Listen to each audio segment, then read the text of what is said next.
मूषक जी, आप इतना भी नहीं समझते क्या?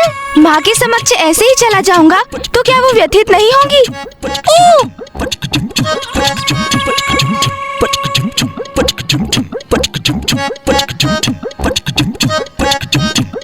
अपने उदर को बांधने के लिए कुछ तो करना चाहिए ना मुझे।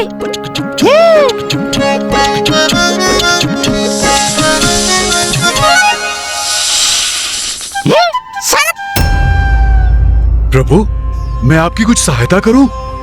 आप मुझे अपने उदर पर बांध लीजिए। हाँ, अवश्य। धन्यवाद।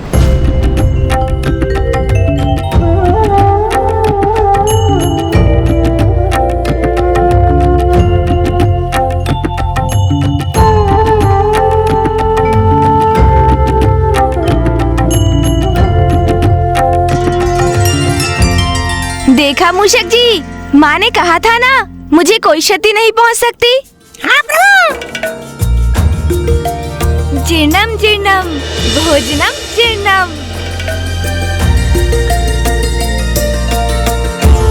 गणेश जी कुशल है, अब सब कुछ यथावत हो गया।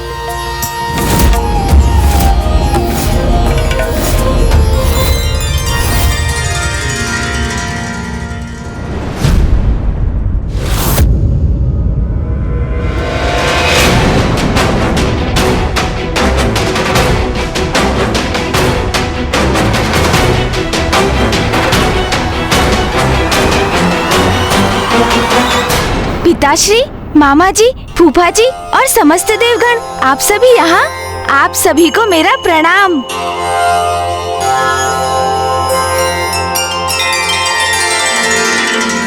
प्रतीत होता है मुझे लौटने में बहुत विलंब हो गया, जिसके कारण माँ ने चिंतित होकर आप सभी को यहाँ मुझे ढूंढने भेज दिया। किंतु पिताश्री, मैं तो पूर्ण रूप से कुशल हूँ। हाँ, उधर में थोड़ी सी पीड़ा अवश्य है, किंतु चिंता का कोई कारण नहीं। माँ कहाँ है पिताश्री?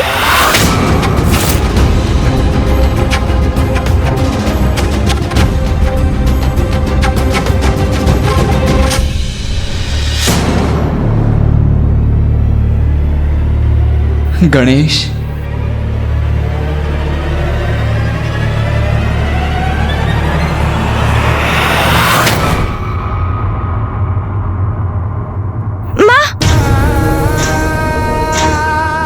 क्या हुआ माँ? भैया, माँ को क्या हुआ है? अनुज गणेश, माँ तो तुम्हें लेकर ही चिंतित थी, किंतु अब तुम चिंता मत करो, माँ शीघ्र ही कुशल हो जाएंगी। हाँ गणेश जी, आप कुशल हैं, इसी में माता की चिंता दूर होगी और वो सामान्य हो जाएंगी। पुत्र गणेश, सूर्यदेव उचित कह रहे हैं, तुम चिंता मत करो। तुम्हें आहत देखकर देवी पार्वती मूर्छित हो गई थी, किंतु अब जब तुम सकुशल हो, देवी पार्वती भी स्वस्थ हो जाएंगी। माँ, देखिए ना माँ, मैं पूर्ण रूप से कुशल हूँ माँ, मुझे क्षमा कर दीजिए माँ, मेरे कारण ही आपकी अवस्था हुई है माँ।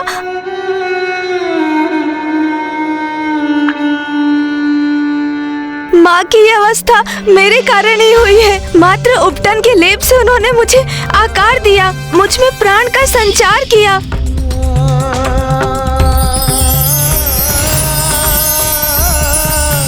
मेरा अस्तित्व तो उन्हीं से है, और मैंने क्या दिया उन्हें? दुख, पीड़ा और अश्रु। कितनी बार मेरे कारण रुदन करेंगी वो?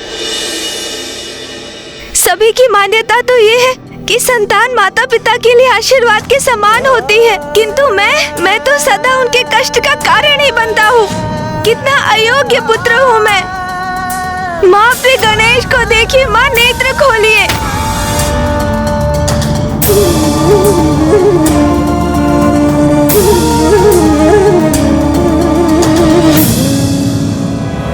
ओम नमः शिवाय।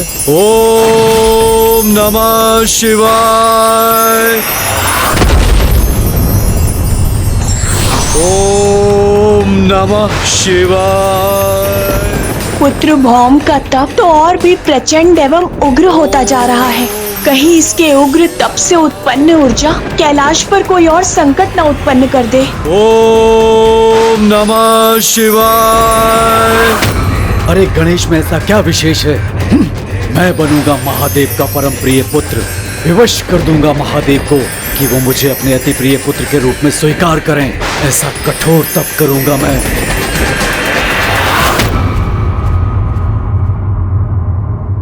गणेश जी, आप स्वयं को दोष मत दीजिए।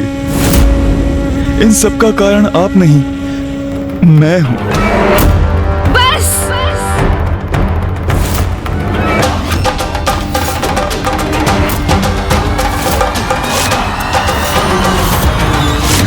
इतना दुस्साहस कैसे किया आपने?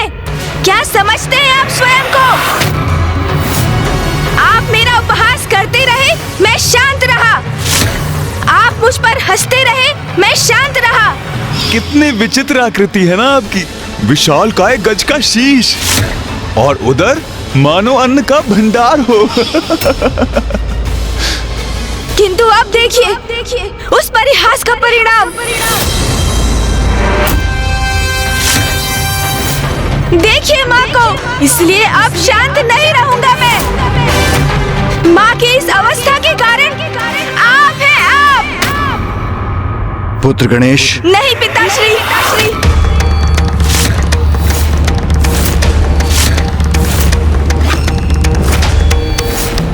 मुझे क्षमा कर दीजिए, किंतु ये मेरे और चंद्रदेव के मध्य की बात है।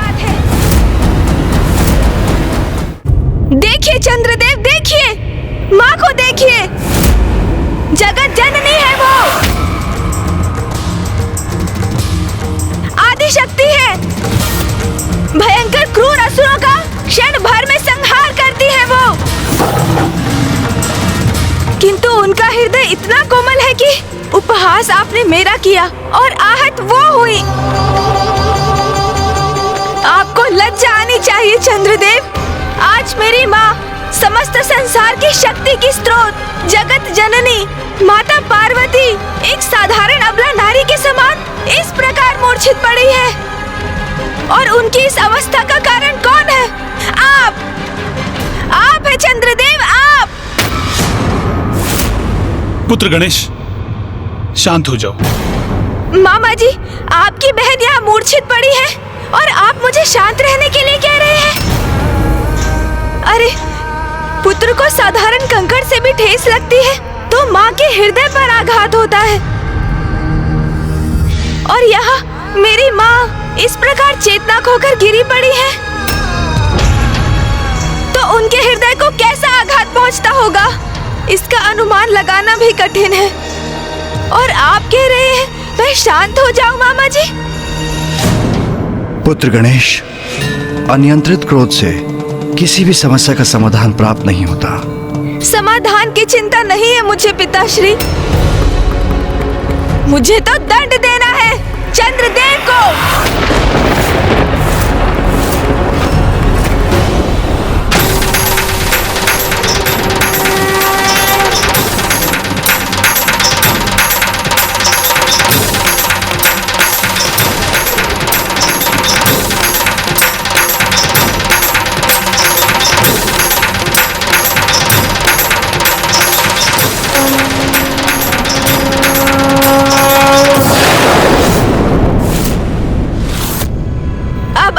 कठोर दंड अवश्य प्राप्त होगा चंद्रदेव। मेरी माँ को कष्ट पहुँचाने वाला जीवित नहीं रह सकता। क्यों चंद्रदेव, अब क्या हुआ आपको? अब हंसी नहीं आ रही आपको? करिए ना, अब मेरा उपहास करिए, किंतु अब इसका अवसर आपको नहीं प्राप्त होगा।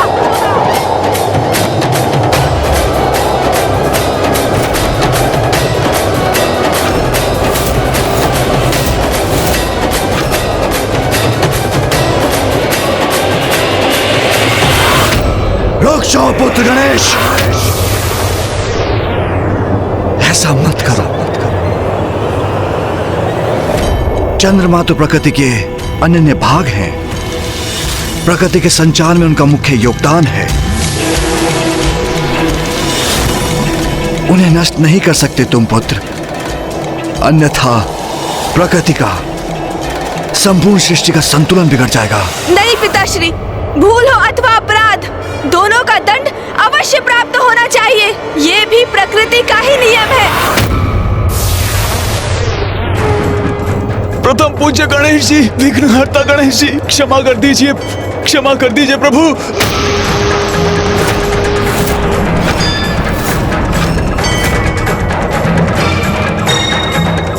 प्रभु क्षमा करें, प्रभु क्षमा कर दीजिए प्रभु। रुक जाओ अनुज गणेश। चंद्रदेव ने मात्र परिहास किया था। उन्हें क्या ज्ञात था कि उनके उपहास का ये परिणाम होगा। माँ अपनी मूर्छा से बाहर आई, अन्यथा अनर्थ हो जाएगा। माँ उठिए, उठिए माँ।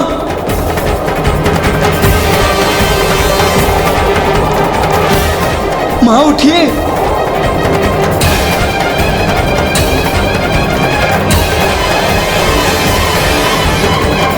उठिए माँ, उठिए, अपनी मूर्छा से बाहर आइए माँ।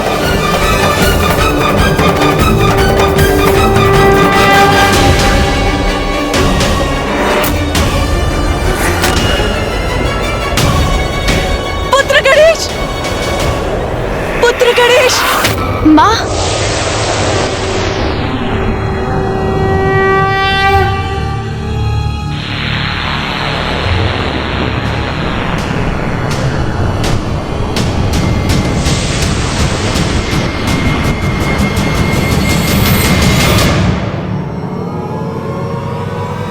माँ, आप कुशल है माँ?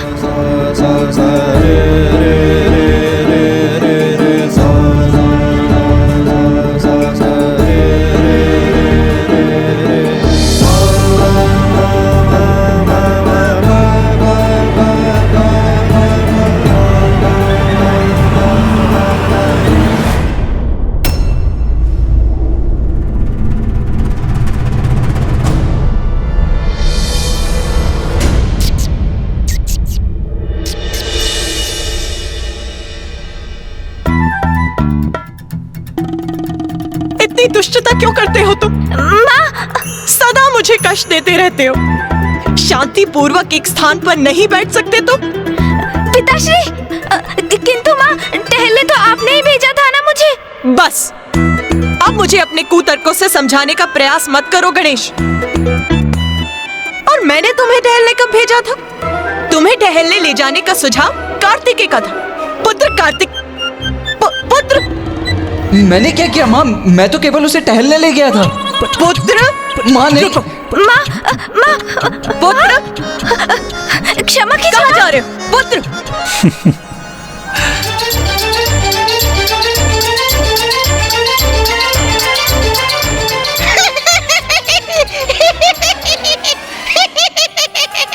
तुम क्या हंस रहे हो यहाँ? क्षमा माता। तुम तो अपने नाथ के साथ अपने प्रभु का ध्यान नहीं रख सकते थे तुम।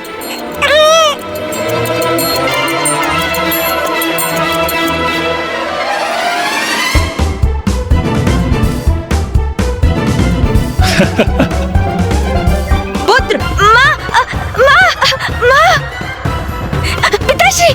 प्रिय, आप तो दूर ही रहिए नाथ। सदा आप मेरे पुत्रों के मध्य आ जाते हैं।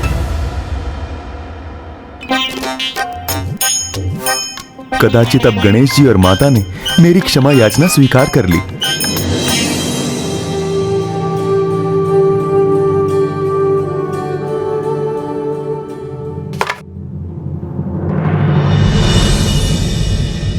ये तो मेरा सौभाग्य है। मेरा पुत्र, मेरा गणेश सर्वथा कुशल है।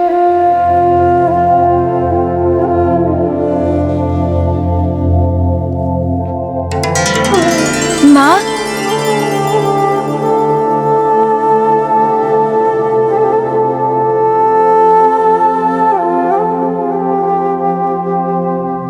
ओ मां, जो समस्त सृष्टि का आधार है, भला उसे कोई क्या क्षति पहुंचा सकता है?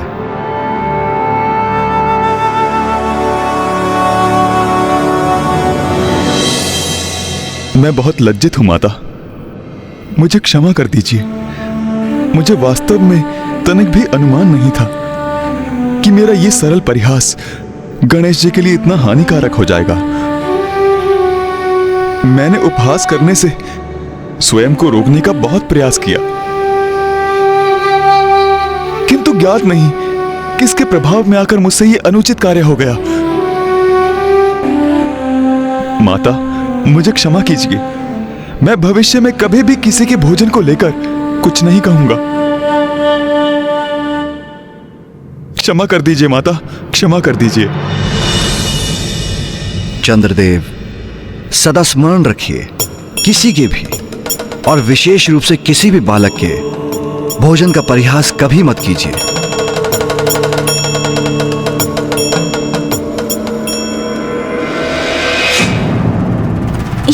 ये क्या माँ? आपके शरीर में ये कंपन कैसा? मैं भयभीत हो गई थी पुत्र। एक माता अपनी संतान की रक्षा के लिए सिंहनी बन संघर्ष करती है, किंतु उसे इस अवस्था में अचेत देखकर बिखर भी जाती है। मैं तुम्हें अचेत इस अवस्था में देखकर टूट गई थी पुत्र। अब कोई संकट शेष नहीं, अब हमें लौटना चाहिए।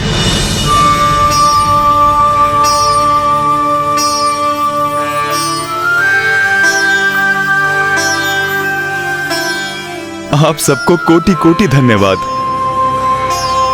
आप सभी ने मुझे क्षमा कर दिया।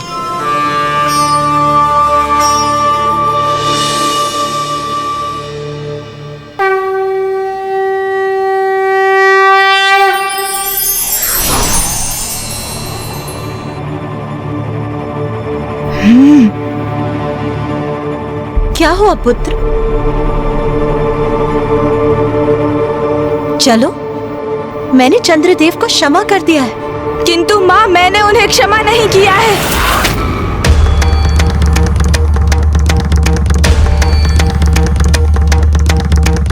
आपको कितना कष्ट दिया है उन्होंने।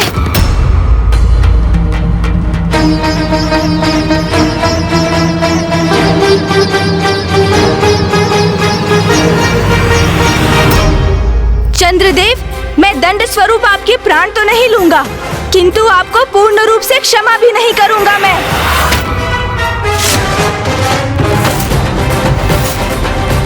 आप देवता हैं, आपको इतना दोषपूर्ण व्यवहार नहीं करना चाहिए था। पुत्र गणेश, तनिक रुक जाओ। आवेश में आकर कुछ भी मत कर बैठना गणेश। चंद्रदेव, आपका सौंदर्य, जिसके कारण आपको सबसे सुंदर और आकर्षक देवता होने का इतना अभिमान है कि आप मेरे और मेरे गोलाकार उदर का उपहास कर बैठे। अब वही सौंदर्य मेरे श्राप से कलंकित हो जाएगा।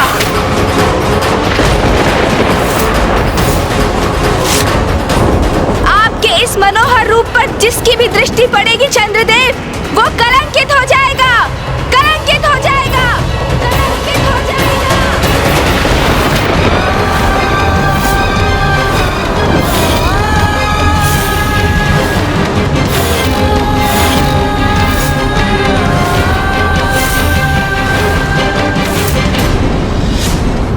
पुत्र गणेश, ये कैसा अनर्थ कर दिया तुमने? मुझे क्षमा करें पिताश्री। जो मैंने किया वो सर्वथा उचित है।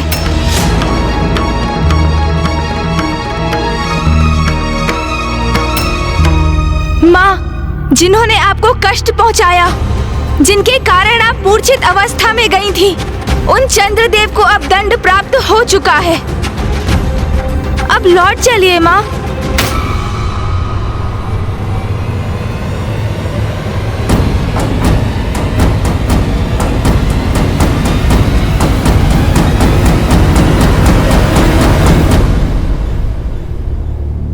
नारायण, ब्रह्मदेव, ये प्रथम पूज्य गणेश जी ने ये कैसा श्राप दे दिया मुझे?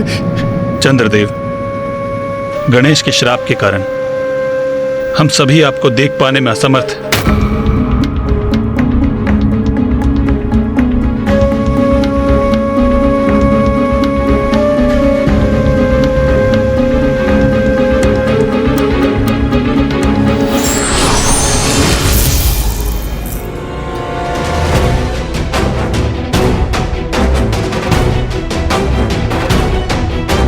पिताश्री, अब आपको ही कुछ कर।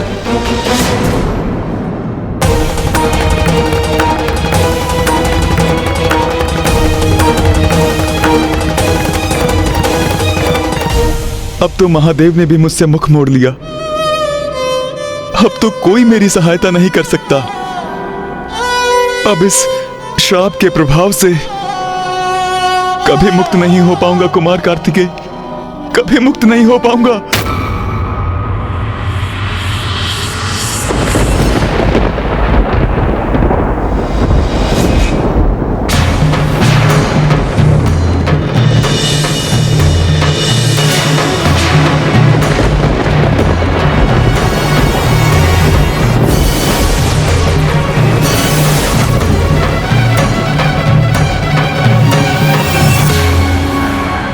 चंद्रदेव ने तो स्वयं को मेघों से ढक लिया है, जिससे कोई भी भूल से भी उन्हें न देख सके। किंतु इससे तो रात्रि अंधकारमयी हो गई है। यदि ऐसा ही रहा तो रात्रि में कोई कुछ नहीं देख सकेगा।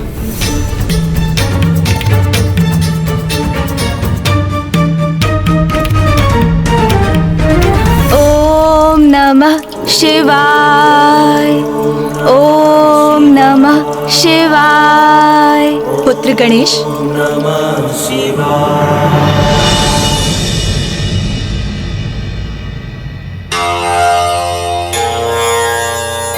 प्रणाम माँ।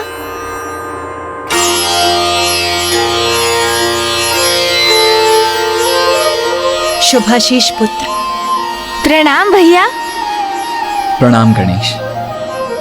पुत्र, कल रात्रि जो भी हुआ उससे तुम्हारे पिताश्री अत्यंत व्यथित हैं। व्यथित है? किंतु क्यों माँ? मैंने तो वही किया जो उचित था। क्रोधावेश में आकर तुमने चंद्रदेव को श्राप जो दे दिया। मैंने चंद्रदेव को श्राप दिया क्योंकि उन्होंने अपने कृत्य से आपको दुख पहुंचाया माँ। क्या आपके पुत्र के द्वारा आपके सुख दुख का ध्यान रखना अनुचित है माँ? माँ, आप चिंता मत कीजिए, मैं अभी जाके पिताश्री के समक्ष अपना पक्ष रखकर उनकी व्यथा दूर कर दूंगा।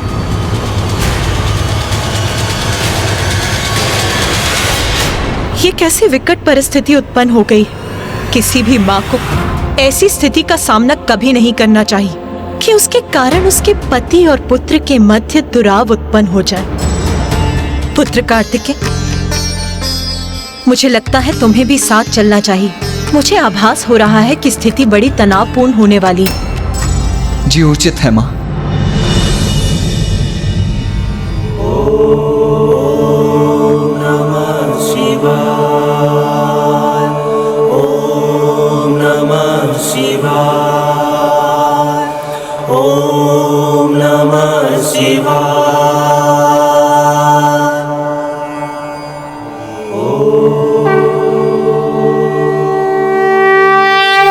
पिताश्री,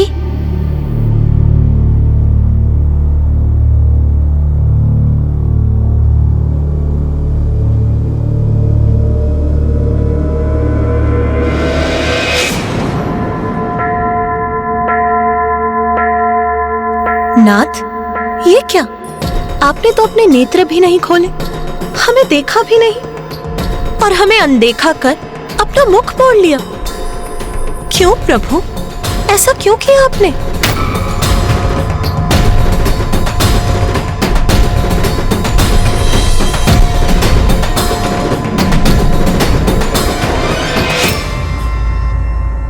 पिताश्री, क्या मुझसे कोई भूल हुई है? क्या आप इसलिए कुपित हैं पिताश्री कि मैंने चंद्रदेव को दंडित किया? भूल तो तुमसे हुई है गणेश। अपने क्रोध में तुमने चंद्रमा पर दृष्टि डालने वाले को कलंकित होने का श्राप दे दिया और इसी कारण से अब मैं किसी को भी अपने दर्शन देने में असमर्थ हूं, क्योंकि चंद्र प्रति छाया रूप में मेरे शीश पर भी विराजते हैं। इसलिए जो मेरे दर्शन करता है वो चंद्र के भी दर्शन करता है। इसलिए अब मेरे दर्शन करने वाले चंद्र पर दृष्टि डालने के कारण कलंकित हो जाएंगे। इसलिए अब मैं किसी को भी अपने दर्शन करने की अनुमति नहीं दूंगा। न मेरे भक्तों को, न कार्तिकेय, न गणेश, और ना तुम उमा, तुम भी नहीं। चंद्रदेव को शाप देकर ये मैंने क्या अनर्थ कर दिया?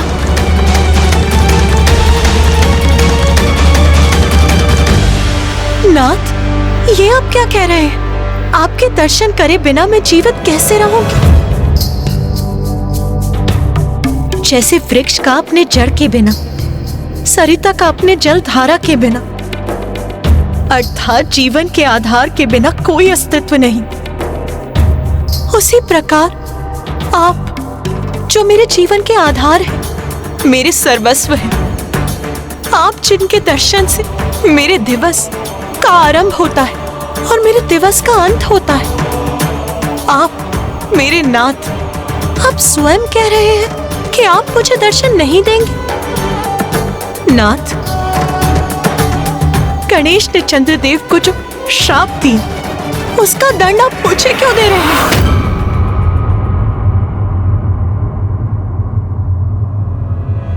उमा, जब तुम अपने पुत्र को अचेत अवस्था में देखकर क्रोधावेश बह रही थी, तब भी मैंने तुम्हें चंद्र देवता को क्षमा करने के लिए कहा था। हम जगत पिता और जगत जननी हैं और अपने कर्तव्यों का निर्वाह करने हेतु अपने हृदय को कठोर कर हमारा अपनी भावनाओं को भी तिलांजलि देना आवश्यक है। यही बात मैं गणेश को समझाने का प्रयास कर रहा था। वो प्रथम पूज्य है, उसका क्रोध में अपना नियंत्रण खोना कदापि स्वीकार्य नहीं।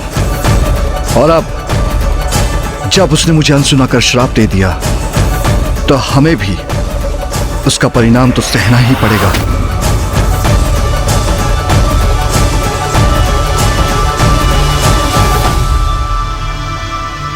पिताश्री। पुत्र गणेश, अब तो तुम्हें ही अपने पिता को समझाना होगा।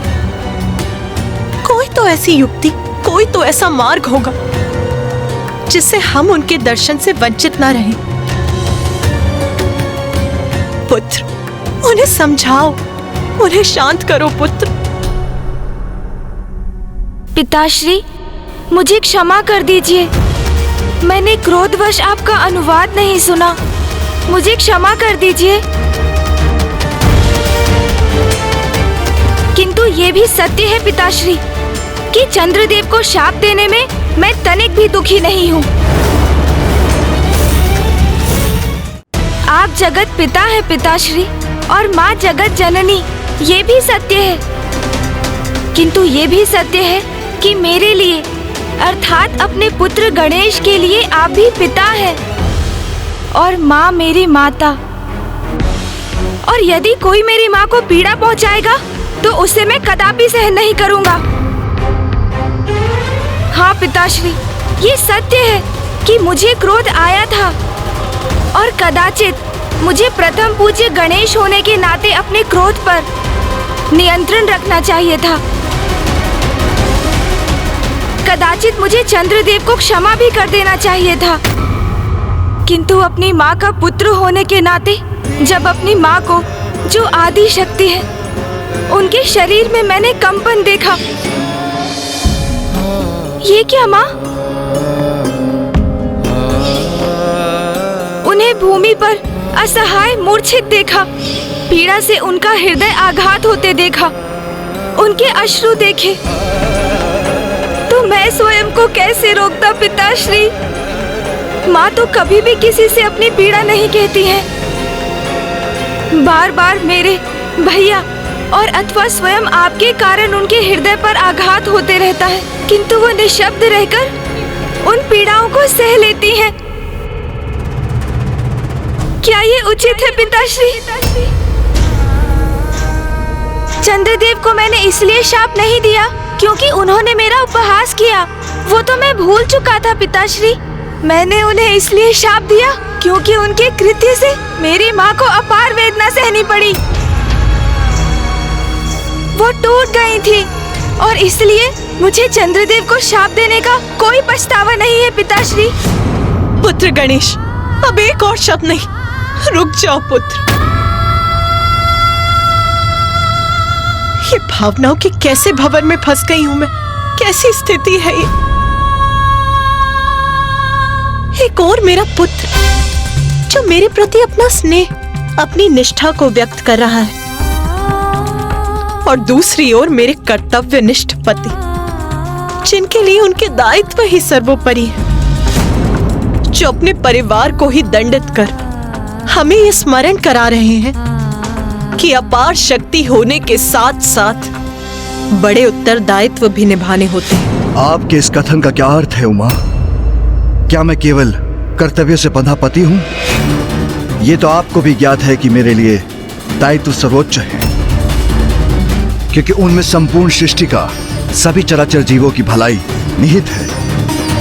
किंतु आपका ये कहना कि मुझे अपने परिवार की चिंता नहीं, ये सर्वथा अनुचित है।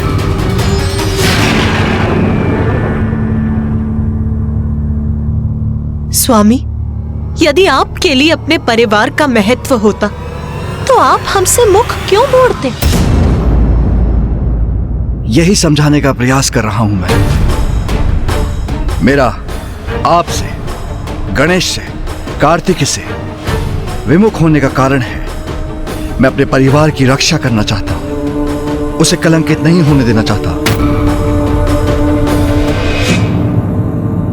प्रभु, गणेश तो अभी एक बालक है, इसीलिए जो कुछ भी हुआ वो मेरे कारण हुआ। गणेश का उसकी माँ के प्रति स्नेह के कारण हुआ है, और एक बालक का उसके माँ के प्रति स्नेह कोई अपराध तो नहीं है प्रभु। इसीलिए प्रभु, अपने परिवार को दंडित मत कीजिए, अपने भक्तों को दंडित मत कीजिए।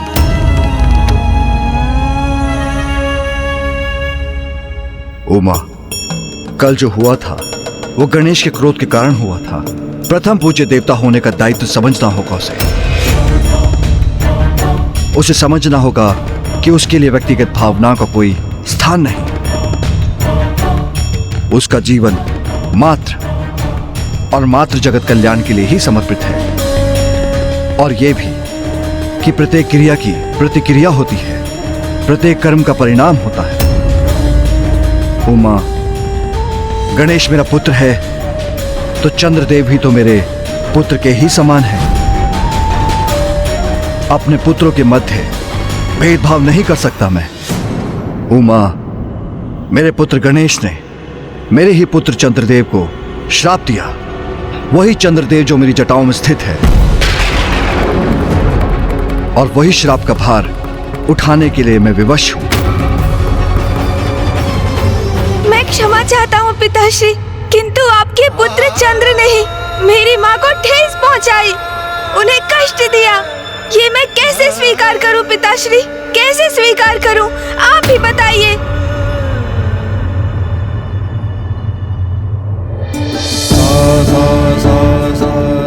जो एक पुत्र को लगा उसने किया। मुझे क्षमा करें पिताश्री, मुझे क्षमा करें।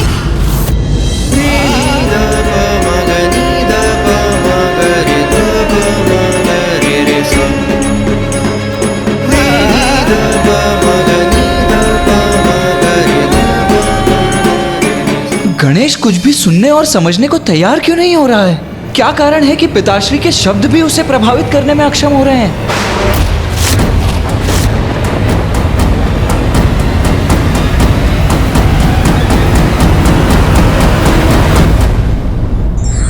यदि कोई स्वयं से अपना नियंत्रण खो बैठे तो धैर्य से काम लेकर स्थिति को सामान्य बनाने का प्रयत्न करना चाहिए।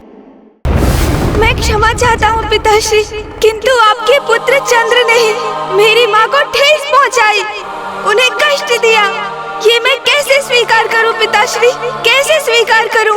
आप ही बताइए। जो एक पुत्र को लगा उसने किया। मुझे क्षमा करें पिताश्री, मुझे क्षमा करें।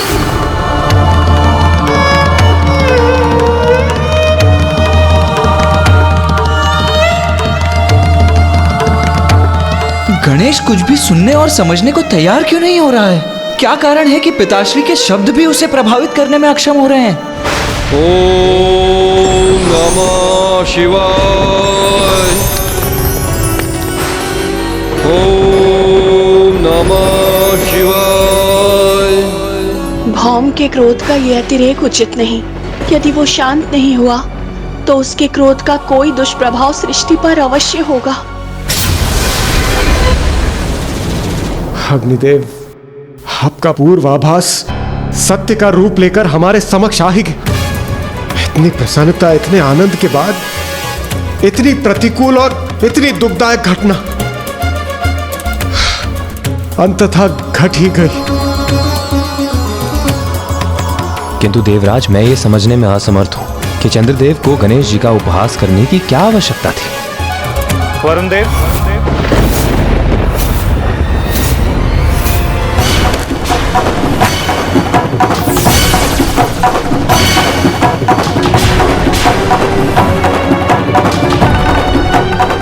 ये तो मैं भी समझ नहीं पा रहा कि इतनी बड़ी भूल के लिए मैं प्रेरित कैसे हुआ।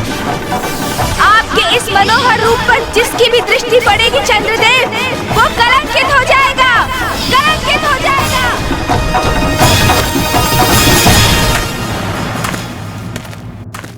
देवगण सावधान, गणेश जी का श्राप स्मरण रहे।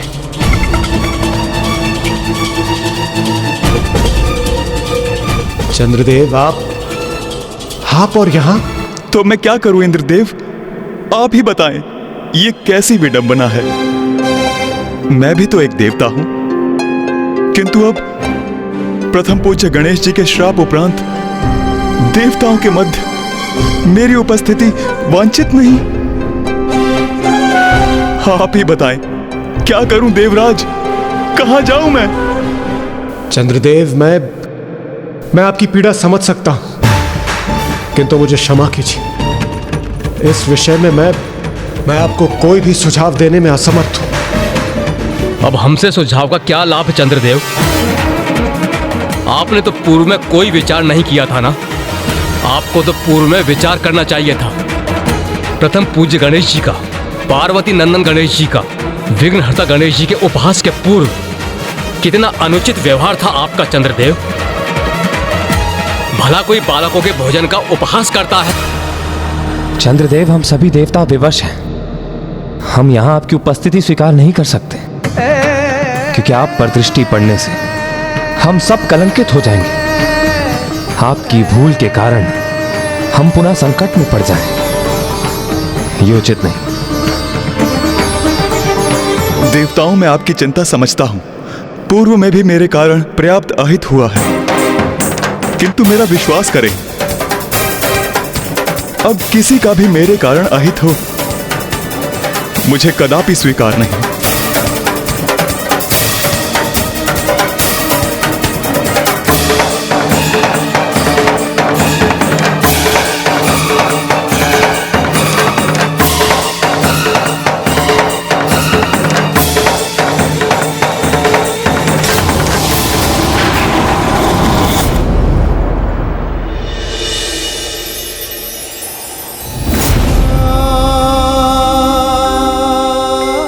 ये मैंने स्वयं को कैसे संकट में डाल दिया है।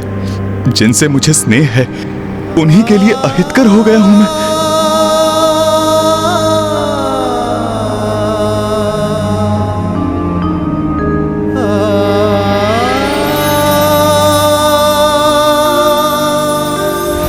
स्वामी,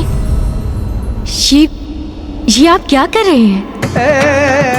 आपने मुझे देखकर मुख क्यों मोड़ लिया?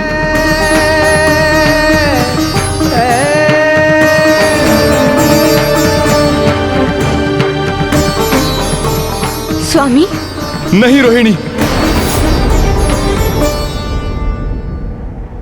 वहीं रुक जाइए। मेरे निकट आने की भूल न करें। मैं आपसे विदा लेने आया हूं, मुझे वहीं से विदा कीजिए।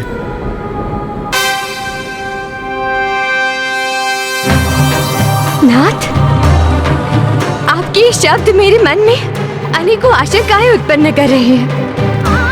आप बताइए ना मुझे, क्या हुआ है स्वामी? मैं श्रापित हो गया हूं रोहिणी।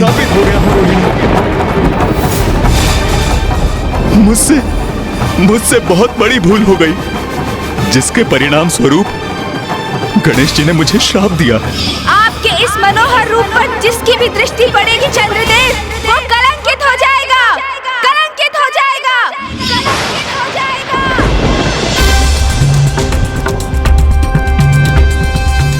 इसलिए मैं यहाँ से प्रस्थान कर रहा हूँ। किंतु स्वामी, स्वामी, स्वामी,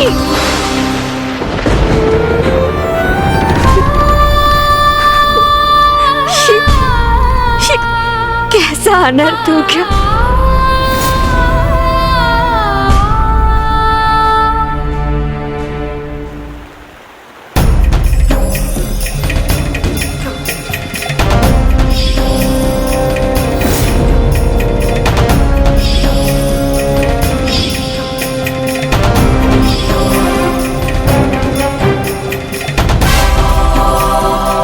गणेश, ये कैसा श्राप दे दिया तुमने चंद्रदेव को? भैया, आप मुझसे ही प्रश्न कर रहे हैं, किंतु क्या मैं आपसे एक प्रश्न पूछ सकता हूँ? हाँ अनुज, अवश्य पूछ सकते हो। तो बताइए भैया, यदि आप मेरे स्थान पर होते, यदि आप माँ को पृथ्वी पर अचेत अवस्था में देखते और आपको ये ज्ञात होता कि उनकी इस अवस्था के कारण आपके प्रति उनका अगाध स्नेह है, आपके हित की चिंता है और उसी कारण हमारी माँ को इतना अपार कष्ट हुआ है, और जब आपको ज्ञात होता कि उस अवस्था को उत्पन्न कराने वाला दोषी कौन है, तो क्या आप उसे क्षमा कर देते? बताइए मुझे, क्या करते आप भैया? मेरी माँ को कष्ट पहुंचाने वाले दोषी को मैं अवश्य कठोर से कठोर दंड देता गणेश। तब तो मैंने जो किया वो भी उचित था ना भैया? मैं सर्वथा निर्दोष हूँ। तुम सर्वथा उचित कह रहे हो गणेश, किंतु पिताश्री भी तो अनुचित नहीं कह रहे हैं। उनका कथन भी तो सर्वथा उचित है। वास्तविकता में उचित और अनुचित कुछ होता ही नहीं है। ये तो परिस्थिति है जो दो मित्रों को, परिजनों को, दो सकारात्मक शक्तियों को भी परस्पर विरोधी बना देती है। और अब तुम्हारे श्राप के प्रभाव से वो और भी कष्ट का कारण बनेंगे। अपने परिवार के साथ साथ समस्त सृष्टि के अहित का कारण बनेंगे वो।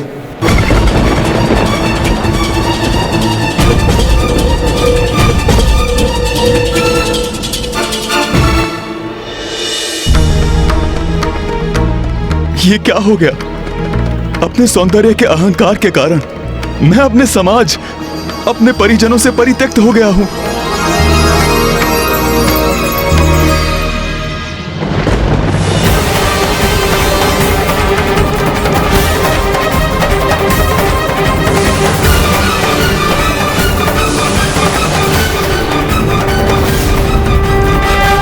आपके इस मनोहर रूप पर जिसकी भी दृष्टि पड़ेगी चंद्रदेव, वो कलंकित हो जाएगा, कलंकित हो जाएगा, कलंकित हो जाएगा। ये पुष्प मेरे कारण मुरझा गए।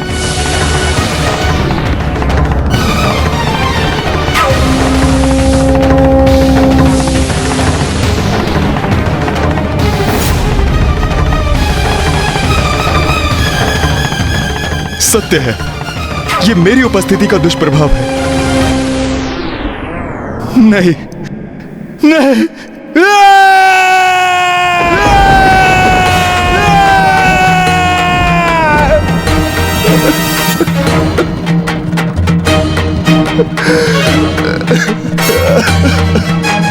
जो कुछ भी मेरे समक्ष है वे सब मेरे कारण ही कलंकित हो रहे हैं।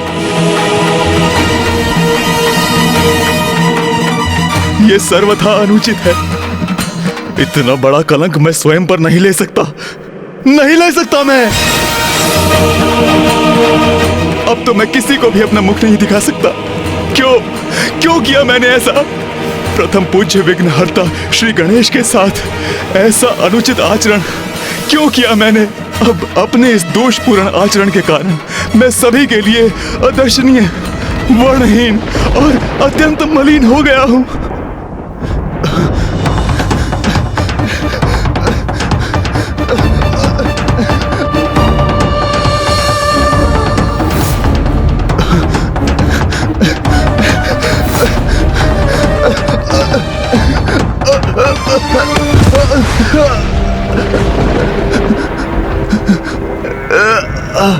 ये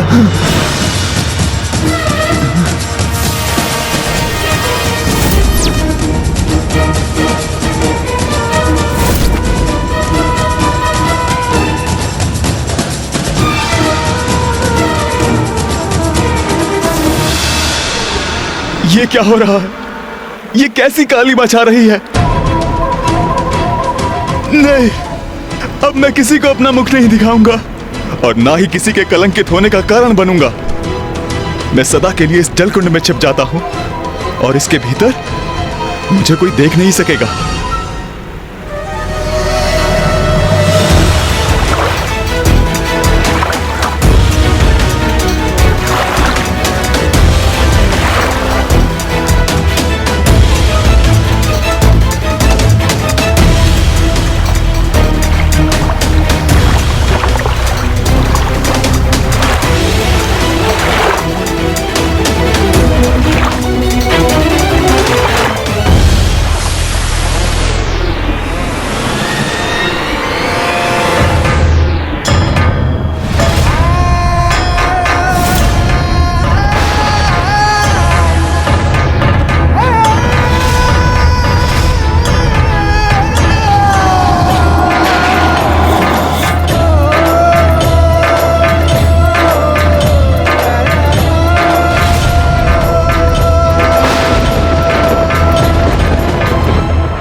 अब समझ में आया तुम्हें? क्या किया तुमने?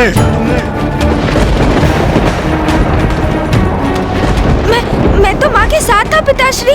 मैंने कुछ भी तो नहीं किया है। गणेश!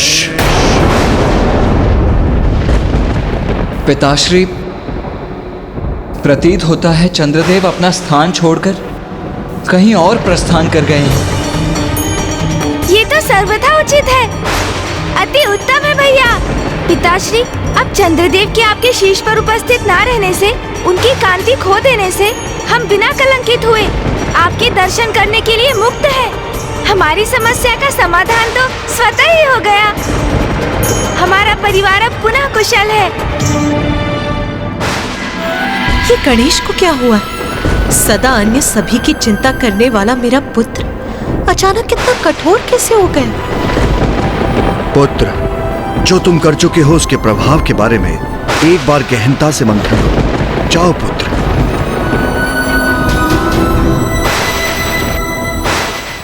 ब्रह्मदेव, माता सरस्वती, गणेश जी ने जो भी किया उसका कारण समझती हूँ मैं। मेरे स्वामी चंद्रदेव ने भूलवश माता पार्वती को कष्ट पहुंचाया, किंतु स्वामी सभी की दृष्टि से ओझल हो गए। अब तो उन्हें गए भी कई दिवस गुजर चुके हैं। किसी को भी ज्ञात नहीं है कि वो कहाँ है। देवी रोहिणी, गणेश के लिए उसके माता पिता ही सर्वोच्च हैं। तो गणेश, जो अन्यथा निष्कपट और सरल और कोमल हृदय बालक है, अपनी माता को कष्ट में देखकर उसका क्रोध जागृत होना भी स्वाभाविक है।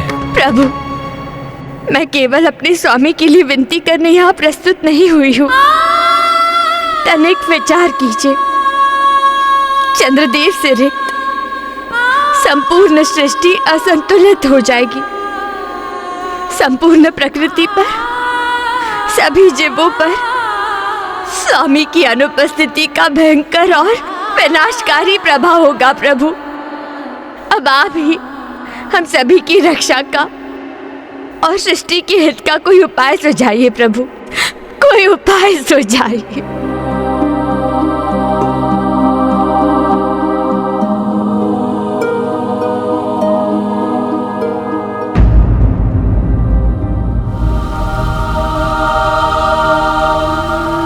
क्या मैं अपने स्वभाव के विपरीत वास्तव में हठ पर अड़ गया हूँ? और ये जो मुझे बार बार क्रोध का आभास हो रहा है, इसका कारण क्या है? पिताश्री उचित कहते हैं, मैंने क्रोधावास में ही चंद्रदेव को शापित कर दिया, किंतु क्यों? क्या कारण हो सकता है इसका? ओम नमः शिवाय। ओम नमः शिवाय।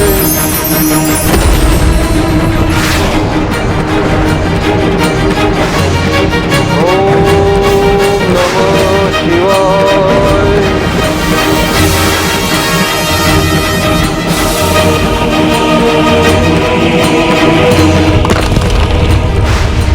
यहाँ भौम के तप के कारण उसके शरीर से उत्पन्न हुई उग्र ऊर्जा में निरंतर वृद्धि हो रही है। उसकी उग्रता भी बढ़ती जा रही है। ओम नमः शिवाय। पिताश्री, मुझे समझ में आ गया है कि ये मेरे भीतर क्रोध स्वाभाविक नहीं है। आप देवादिदेव महादेव हैं, सभी का मार्गदर्शन करते हैं आप ही मेरे इस क्रोध को शांत करने के लिए मेरी सहायता कीजिए।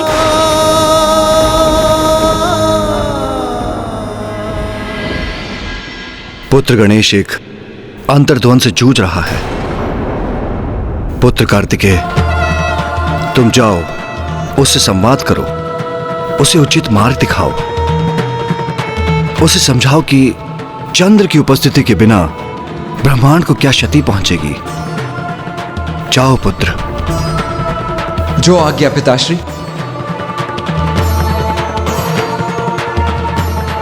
हम पे कृपा कीजिए प्रभु, कोई सुझाव सुझाइए। देवी रोहिणी, यह संकट गणेश के चंद्रदेव को शाप देने के कारण उत्पन्न हुआ है, और यदि कोई यह संकट हर सकता है तो वो गणेश ही है। कल ही कृष्ण पक्ष की चतुर्थी है। आप व्रत कर गणेश की पूजा करें। गणेश को प्रसन्न करने का एकमात्र यही उपाय है। धन्यवाद, धन्यवाद प्रभु।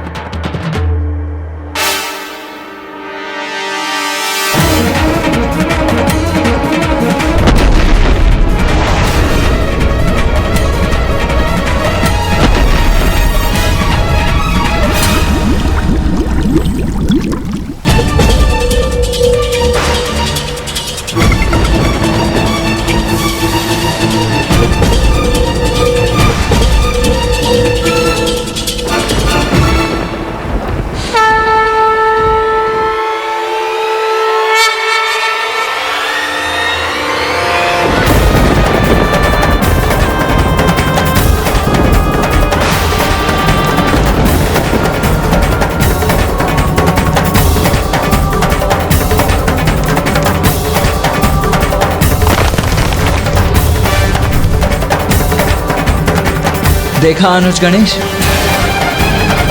चंद्रदेव की अनुपस्थिति के कारण ही संपूर्ण सृष्टि में ऐसी भयंकर उष्मता उत्पन्न हुई है। हमें इसका कोई ना कोई निदान तो ढूंढना ही होगा ना अनुज। आओ अनुज गणेश, मेरे साथ पिताश्री के निकट चलो। अब इस परिस्थिति से हमें मुक्त कराने का कोई उचित सुझाव देकर वही हमारा मार्गदर्शन कर सकते हैं अनुज। हाँ भैया, मैं पिताश्री की शरण में जाऊंगा। चंद्रदेव को ढूंढने के लिए मेरा मार्गदर्शन करने का अनुरोध करूंगा।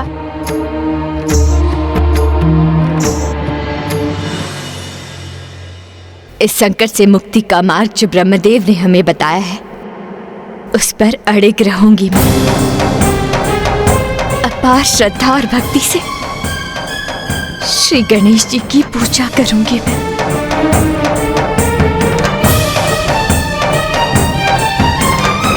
देवी रोहिणी, प्रथम पूज्य गणेश जी को प्रसन्न करने हेतु हम सब देवता भी इस पूजा में आपके साथ सम्मिलित होंगे।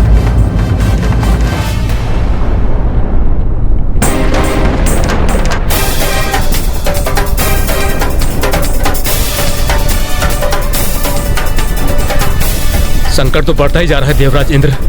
पृथ्वी की उष्णता तो बढ़ती ही जा रही है।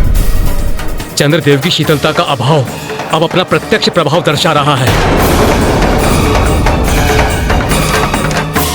और स्थिति और भी क्रमशः गंभीर होती जाएगी। हमें प्रथम पूज्य गणेश जी को शीघ्र प्रसन्न करना होगा, अन्यथा अनर्थ हो जाएगा।